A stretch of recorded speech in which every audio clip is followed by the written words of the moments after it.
So based on what Uryu was saying in this chapter of Bleach, I would definitely argue that it feels as though with him saying it's because I'm a Quincy or whatever, it just all feels like BS to me. I honestly think that Uryu is 100% just playing the part until he gets in a position, because all of the character development we had of Uryu, especially earlier on when he was with that Quincy pride and motherfucker, I love me some Quincy, and ultimately he changed and he realized everything that was wrong with the whole foundation of it all of that would kind of feel in vain if all of a sudden he's like, motherfucker, I'm a Quincy, bitch. That's why I'm doing this. So I definitely feel as though he's fronting big time. He's playing the part until he could get to a certain position, kind of like Gin with Aizen or whatever, where, okay, Bach, he let me in, he trusts me, bam, taking him out. And since kind of Uryu feels like he's going to die anyway, because he's pretty much been marked for death by Bach, yeah, let me just fucking, while I'm doing this, let me take them out at the same time. I mean, even with Uryu dropping them and throwing arrows or whatever the hell he was doing, ultimately it was for their own protection. It was to get them out the way so that ultimately he can get in that position. So honestly, I think this is all just 100% Uryu playing a good job and making Bach see what he wants to see. But then at the same time, you gotta think about it like this. Bach can see the future. So unless Uryu knows a way around that shit, Bach would immediately know of Uryu's betrayal in the future. So if he is trying to pull the wool over Bach, Bach already knows about it. So I don't know how far this plan is going to go unless Uryu doesn't really care that Bach knows and he's still going to go through with it, or I don't know, but definitely if Bach can see the future, then he can see Uryu's betrayal a mile away. And it's kind of funny how all of Bach's elites are like, yeah, man, you're a real good guy, newcomer. First of all, newcomer. Last time I checked, didn't Bach say he was A, so he's ahead of all of you motherfuckers, or he's the new A or whatever, so he's ahead of all of you motherfuckers, first of all.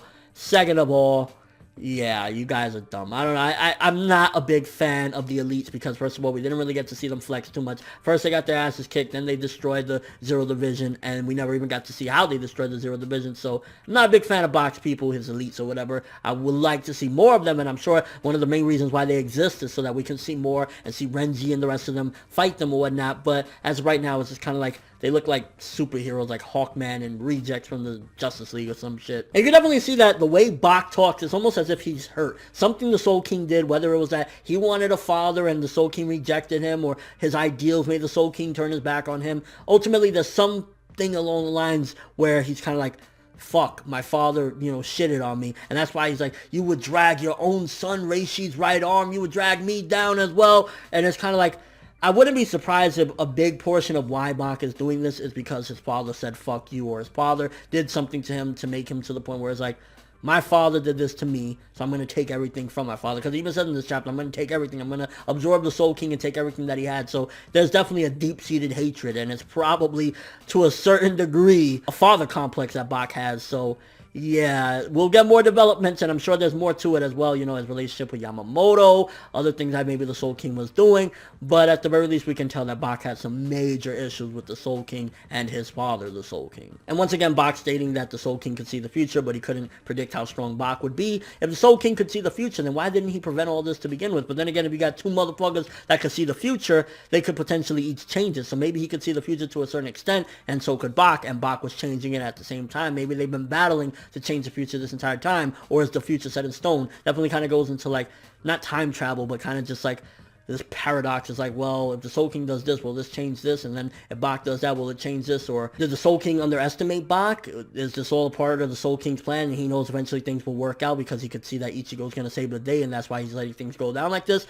And once again, with this right arm being absorbed by Bach in this chapter, which huge power up yet again, and God knows if he's going to be able to see the future of some of the other parts now as well. But with that being done, it's kind of like, Ukitake, what was the point of all this build-up and everything if his thing that his sacrifices for nothing, because the ground started shaking again. And I think Bach was like, put the Soul Society or the Serite aside for now, so I think he's not going to destroy the Serite just yet. He's going to hold that off. Maybe he's holding it together or whatever, or I don't know if he was saying don't strike them down yet or what, but I think he might not be destroying them just yet, but he's going to let everything else go into decay. I don't really know. Bach is just like, he don't really give a fuck right now. It looks like he's ready to destroy everything and anything. And if he wants to take everything from the Soul King, then what better than to take everything that he created, the Serite, Huecamundo, the real world, the Soul Palace, And yeah, he's gonna do just that. And again, I really hope there's more to it than just father issues, though. I hope there's a lot more to it than just daddy did something to me, so now I'm gonna fuck him over. And if he's able to absorb even most of the Soul King, not all, but just most of it, then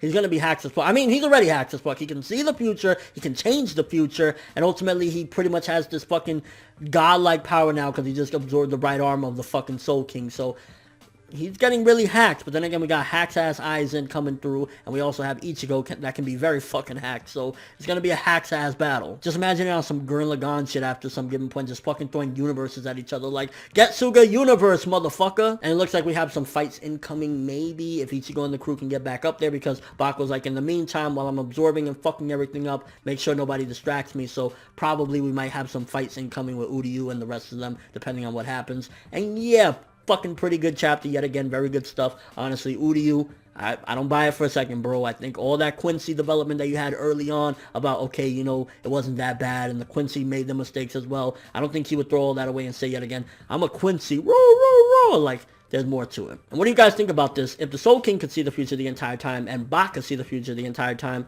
who is seeing the correct future and the correct outcome? Or is there no definite outcome? Or is it things that they do change the future, but since the Soul King has been trapped in ice, he couldn't do anything? Although we did see his eyes sparkling at some given points, so maybe there was some self-conscious or subconscious in there within that ice. I forgot what chapter it was, but we saw like a close-up of his face and it looked like his eyes were like brightening up and shit. And just your overall thoughts of the chapter. Again, very good stuff. Honestly, the advancement is moving a lot quicker than it used to, and just overall shit is getting intense as always. I wish we would have got more Aizen though. More Aizen, baby. Always more Aizen is a good fucking chapter. But that's all I have for this review. Thanks for watching. Hope you enjoyed. If you liked anything I had to say or enjoyed the video, drop me a like. I'd greatly appreciate it. And if you haven't subscribed, if you could do so as well, that'd be amazing. I'm ForneverWorld, and as always, people, have an awesome day.